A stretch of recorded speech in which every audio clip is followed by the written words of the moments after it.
el primer cuadrante. Entonces en el primer cuadrante van a estar en apertura positiva los ángulos que van desde 0 grados hasta 90 grados. ¿Okay? El ángulo de 0 no se cuenta, porque el ángulo de 0 no está en el primer cuadrante, ni el de 90, son como las orillitas. Todo lo que esté ahí en medio vamos a decir que son ángulos del primer cuadrante. ¿Está bien? Aquí voy a poner los límites, pero el 0 y el 90 no entran porque de hecho esos son cuadrantales. En el segundo cuadrante, Creo que se podría hacer como, bueno, yo creo que ya dijo que no porque no son números reales, pero como en unos intervalos quedarían abiertos. en un intervalo quedarían abiertos, sí. Lo que pasa es que, de nuevo, el trabajar con grados no me permite utilizar toda la fuerza de los números reales. No la puedo usar porque los ángulos no son números reales.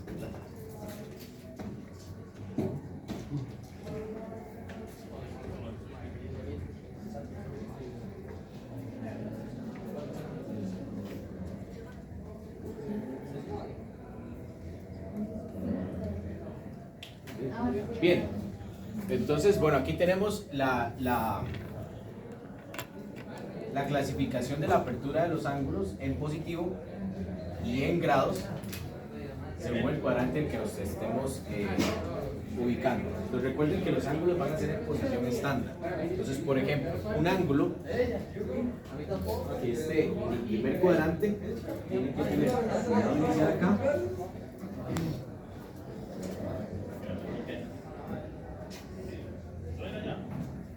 Ese sería un ángulo que esté ubicado en el primer cuadrante.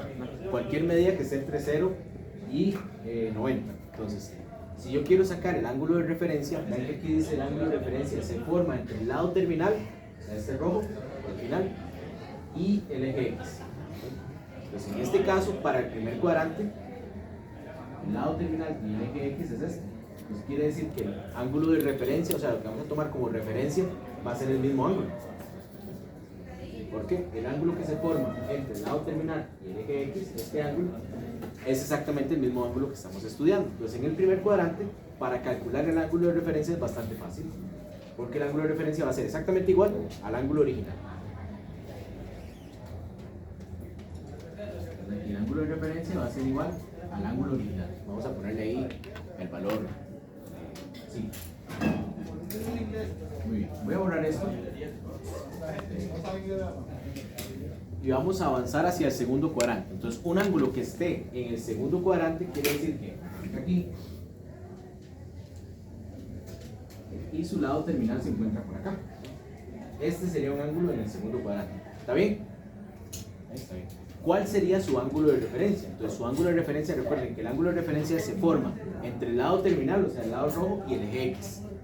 Entonces sería aquí con el eje X. La idea es que el ángulo de referencia siempre sea un ángulo agudo, o sea, siempre va a ser entre 0 y 90. Entonces este siempre se va a formar entre el lado terminal y el eje X. En este caso, vean ustedes que no puede ser exactamente el mismo ángulo original, porque el ángulo original, vean que es toda esta apertura. Entonces, para sacar este pedacito de aquí, sería básicamente lo que le falte para llegar a 180, ¿no? Entonces, en el segundo cuadrante es lo que le falte para llegar a 180. Entonces, lo que le falte para llegar a 180 lo podemos clasificar de esta forma. El ángulo de referencia sería 180 menos el valor de cita. Al hacer esta resta, pues ¿qué vamos a obtener? Pues lo que le falta para llegar a 180. R de referencia.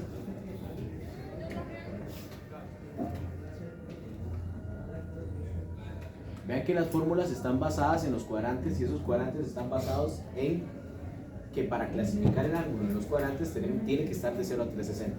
Por ejemplo, un ángulo de 800 grados no entra en ninguna de estas clasificaciones. Entonces habría que buscar un coterminal que sí esté aquí para encontrar la referencia. ¿Okay? Vale. En el tercer cuadrante, avanzamos ahora un poquito más. En el tercer cuadrante vamos a tener un ángulo como estos. Entonces, el ángulo de referencia va a estar entre el lado terminal y el eje X. Entonces, más bien se pasó. Se pasó. Para conseguir el ángulo de referencia sería más bien el ángulo original menos 180. Y con eso conseguí lo que voy a conseguir es quitarle toda esta media luna de aquí arriba y ver cuánto me pasé. Profe, porque, digamos, ¿cómo sabe uno a cuál parte del eje X? Porque, por ejemplo, en el segundo cuadrante, usted lo hace lo que le falte para llegar al eje X del lado negativo. Ajá, En este también. ajá. Yo no, o sea, me baso como de qué lado está, de qué cuadrante, digamos, si están en el cuadrante 2 y 3 sería de este eje X del lado negativo, si están en el cuadrante 1 y 4 del eje X positivo. Correcto, correcto. Porque es un ángulo agudo y si usted usa el otro lado del eje X, pues dice ya devolverse otra vez todo el ángulo completo. Entonces, como es un ángulo agudo, siempre se va a formar entre el lado terminal y la parte del eje X que esté más cerca. En este caso, la parte negativa es la que está más cerca y el otro lado, en los cuadrantes 1 y 4, es la parte positiva. Y si pues terminamos por acá,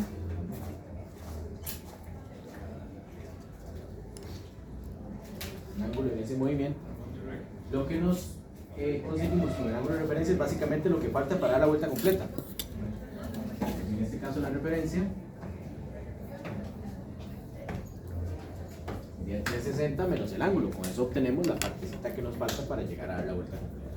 Vamos a poner algunos ejemplos por acá, pero lo vamos a hacer en el receso. Esta vez no me dio chance de terminar antes del receso por obvias razones, ¿verdad? Tengo que avanzar más por la situación